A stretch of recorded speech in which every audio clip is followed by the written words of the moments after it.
देश में कल स्वतंत्रता दिवस मनाया जा रहा है। सभी मंत्री विधायक कहीं न कहीं तिरंगा फहराएंगे।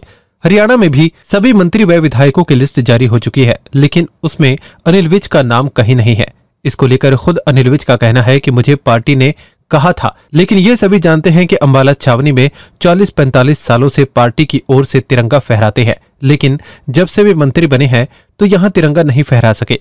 लेकिन इस बार कार्यकर्ताओं ने उनसे आग्रह किया कि आप अब मंत्री तो नहीं हैं, इसीलिए इस बार पार्टी के कार्यक्रम में तिरंगा फहराएंगे। तब मैंने उनको हाँ कर दी, जबकि पार्टी द्वारा उनसे पूछा गया था, तब मैंने मना कर दिया था। मुझे उन्होंने कहा था कि आप कहाँ झंडा फहराएंगे, तो उसका मैंने खुद उनको मना किया, क्योंकि आप सब जानते हैं कि अंबाला छावनी में हम 40-45 साल से पार्टी की तरफ से हम तिरंगा झंडा फहराते हैं 15 अगस्त और 26 जनवरी को। लेकिन जब से मैं मंत्री बना तो मैं यहाँ नहीं फहरा सका, मैं कहीं ना कहीं बाहर झंडा फहराने जाता था। तो इस बार कार्यकर्ताओं ने आग्रह किया कि इस बार आप मंत्री तो नहीं हैं, इसीलिए आप पार्टी के कार्यक्रम में आप झंडा फहराएं। तो मैंने उनको हाँ करी। तो इसलिए जब मुझे सरकार ने कहा, पूछा मेरे से कि आप कहाँ पर रहेंगे, तो मैंने कहा इस बार मैं अंबाला छावनी में पार्टी के कार्यक्रम में तिरंगा फहराऊंगा। वहीं तिरंगा यात्रा पर विज ने कहा कि सारे देश में प्रधानमंत्री नरेंद्र मोदी के आह्वान पर तिरंगा यात्रा निकाली जा रही है। इसका मकसद लोगों में देशभक्ति की भावना जगाना है। उन्होंने कहा कि जिन देश के लोगों में देशभक्ति की भावना कम हो जाती है वो देश बर्बाद हो जाते हैं, और जिस देश के लोगों में ये बरकरार रहती है वो देश ही उन्नति करता है।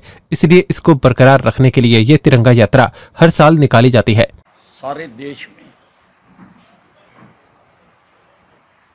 आदरणीय नरेंद्र मोदी जी के आह्वान पर तिरंगा यात्रा निकाली जा रही है। इसका मकसद लोगों में देशभक्ति की भावना को बनाए रखना है।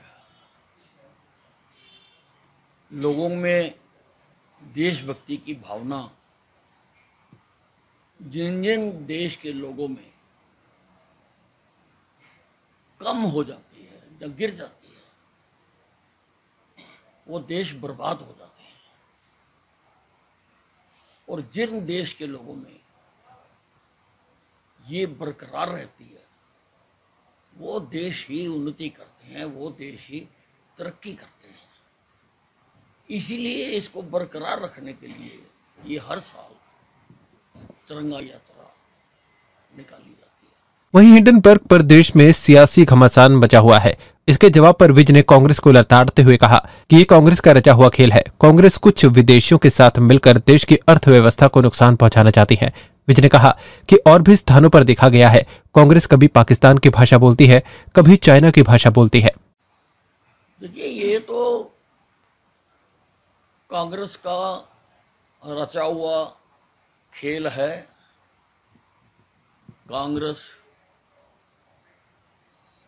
कुछ विदेशियों के साथ मिलकर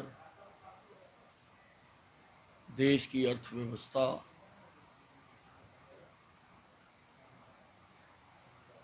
को नुकसान पहुंचाना चाहती है। और भी कई स्थानों पर देखा गया है, कभी पाकिस्तान की भाषा बोलती है, कभी चाइना की भाषा बोलती है। और कांग्रेस ने आज सारे देश में विभीषिका दिवस मनाया जा रहा है। कांग्रेस ने इस देश का विभाजन करवाया, धर्म के आधार पर कराया।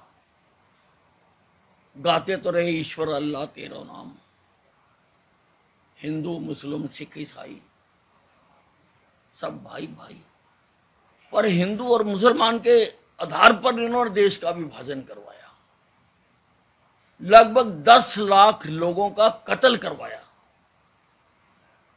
इनके ऊपर 10 लाख लोगों के कत्ल का पब्लिक मुकदमा चलना चाहिए कांग्रेस के ऊपर। इन्होंने 1984 में सिखों का कत्ल करवाया, 3000 लोगों का कत्ल करवाया। वो भी पब्लिक मुकदमा इनके ऊपर चलना चाहिए, कांग्रेस के ऊपर। ये इतनी जालिम पार्टी है, अपने राजनीतिक हितों के स्वार्थ के लिए ये किसी भी हद तक जा सकती है। इसलिए लोग जागरूक हों और लोग कांग्रेस की असलियत को, हकीकत को पहचाने, इसलिए ये कार्यक्रम चलाए जाते हैं। हरियाणा के पूर्व मुख्यमंत्री भूपेंद्र सिंह हुड्डा ने एक बयान में कहा कि कांग्रेस की सरकार आने पर इंस्पेक्टरी राज खत्म किया जाएगा। इस पर हुड्डा को आड़े हाथों लेते हुए अनिल विज ने कहा कि पहले 10 साल राज रहा हुड्डा साहिब का और इंस्पेक्टरों ने खूब लूट मचाई, तब क्यों खत्म नहीं किया? पहले 10 साल राज रहा हुड्डा साहब का और इंस्पेक्टरों ने खूब लूट मचाई, पहले क्यों नहीं खत्म करा? इसका मतलब पहले हुड्डा साहब की सहमति से होता था, पहले क्यों नहीं करा? वही हुड्डा है, वही कांग्रेस की सरकार थी। ये तो सिर्फ लोगों को गुमराह करने के लिए इस प्रकार की बातें करते हैं।